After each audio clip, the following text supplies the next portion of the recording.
Ebola மெனின்சைட்டிஸ் நோய்கள் தொடர்பில் நாடு தயார் நிலையில்.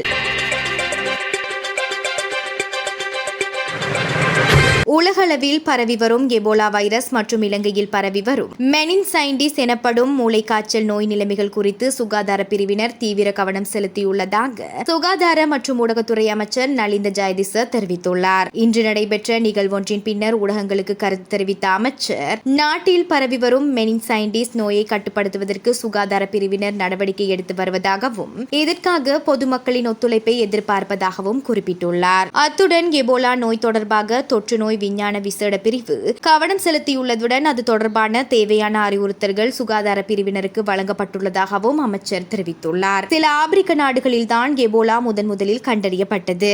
அதன் பின்னர் உலக சுகாதார ஸ்தாபனம் இதனை ஒரு அவசர நிலைமையாக அறிவித்தது. அது முதல் சுகாதார அமைச்சின் நோய் விஞ்ஞான பிரிவு இது குறித்து தொடர்ச்சியாக கவனம் செலுத்தி எமது சுகாதார கட்டமைப்புக்கு தேவையான அறிவுறுத்தல்களை வழங்கியுள்ளது. அதற்கமைய நடவடிக்கைகள் எடுக்கப்பட்டு வருகின்றன.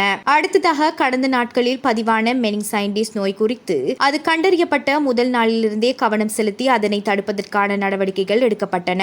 அதனால்தான் கடந்த நாட்களில் நடைபெற்ற தன்சல்களில் தேநீர் போன்ற சூடான பானங்களை வழங்குமாறு நாங்கள் கூறியிருந்தோம். ஏனெனில் ஏதேனும் ஒரு வழியில் மெனின்சைட்டிஸ் பரவக்கூடும் என்பதால் ஆகும். எனினும் ஓரளவிற்கு அதனை கட்டுப்படுத்துவதற்கு சுகாதார பிரிவினர் செயல்பட்டுள்ளனர். இந்த அளவிற்கு நோய் கட்டுப்படுத்தப்பட்டிருந்தாலும் இதனை அலட்சியமாக இருந்துவிட வேண்டாம் என அமைச்சர் கேட்டுக் கொண்டுள்ளார்.